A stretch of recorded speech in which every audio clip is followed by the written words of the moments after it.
Oh, Zoe! Buti nandito ka. Nahanap mo ba yung cellphone mo? Paano mo nalaman? Eh, kasi nasa amin. Oh my gosh. Buti na lang kayo nakakita. Actually, hindi kami ang nakakuha niyan. Si Ma'am Justine, inabot lang sa amin. Wait. Yung pakialamerang epal kong pinsan na si Justine? May iba ka pa bang kilalang Justine na nasa Apex? Tama naman. Sige, mauna na kami.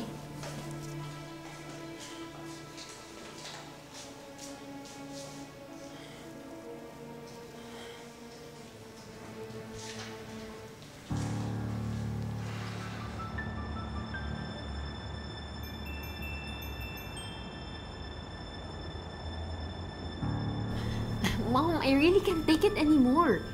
Ngayon na nakuha na ni Dax yung gusto niya, ako na may hako yung sa leeg. Eh, di gawin mo yung gusto niya.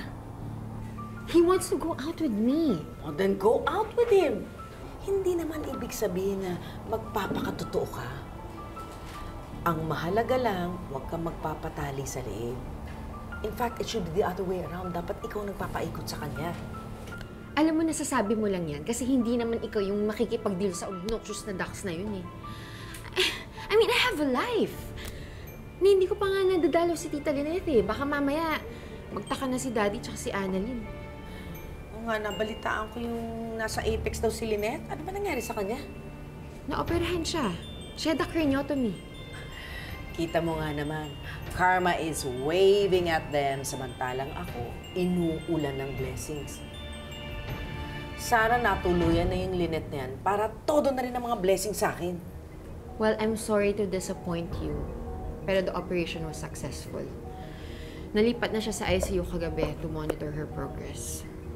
That doesn't mean there isn't anything we can do about it. Mom! Bakit? Hindi mo ba kayang gawin ng isang bagay para tuluyan nang mawala yung Lynette na yon? Isang injection lang ng potassium chloride. Wala na yung babaeng yon.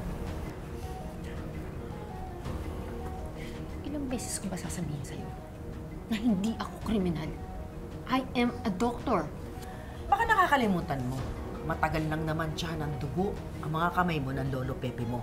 Kaya ako sa'yo, lubos-lubusin mo na.